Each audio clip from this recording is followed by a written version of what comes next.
Ready start. વિદ્યા એ તો સરસ્વતી દેવી છે અને તેને પ્રસન્ન કરવા માટે તેની પૂજા કરવી જોઈએ. તે પ્રમાણે આ લઘુલિપિની વિદ્યામાં પ્રાવીણ્ય મેળવવા માટે તમારે તેની શ્રદ્ધાપૂર્વક આરાધના કરવી પડશે. આ દેવી કસોટી કરવામાં વધારે પડતા કડક છે. તમે જ્યારે તેની પૂજા કરવાની શરૂઆત કરી હતી ત્યારે તેમને તમને ખૂબ ડરાવ્યા હતા અને તમને એ વખતે અસ્પષ્ટ ઉદ્ગારો પણ સંભળાયા હતા કે તું અહીં ક્યાં આવી ભરાયો, અહીંથી જલ્દી નાસી જા. પરંતુ ત્યારે તમે હિંમતપૂર્વક પૂજા ચાલુ રાખી હતી અને થોડા અનુભવે તમે જોયું હતું કે પેલો અનગમો તો ભ્રામક હતો. આવો જ અનગમો તમને અત્યારે ઉત્પન્ન થાય છે.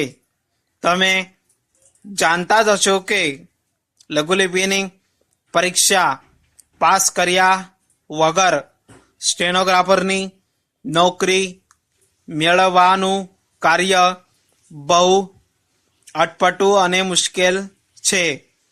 પણ ભાઈ સરસ્વતી દેવી તરફની આ બીજી કસોટી છે. તમે તેની આરાધના વિશ્વાસપૂર્વક ચાલુ રાખો અને જુઓ તો સામે સરસ્વતી દેવી હાથમાં કુમકુમનો થાળ લઈને તમને તિલક કરવા માટે સ્મિત કરતા ઊભા છે. ન ફકરો.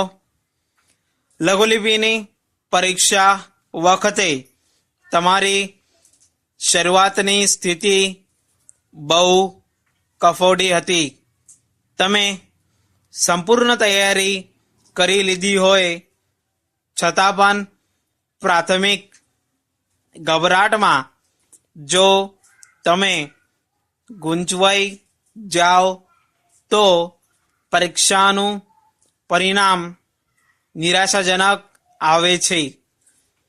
તમારી એ વખતની સ્થિતિને ક્રિકેટના ખેલાડીની સ્થિતિ સામે સરખાવી શકાય.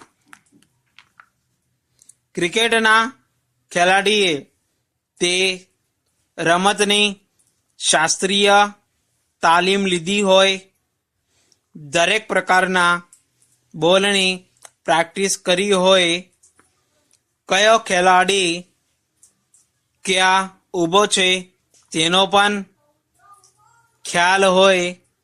આમ સંપૂર્ણ રીતે સજ્જ થઈને સદી કરવાના ઉમંગ સાથે તે દાવ લેવાનું શરૂ કરે છે.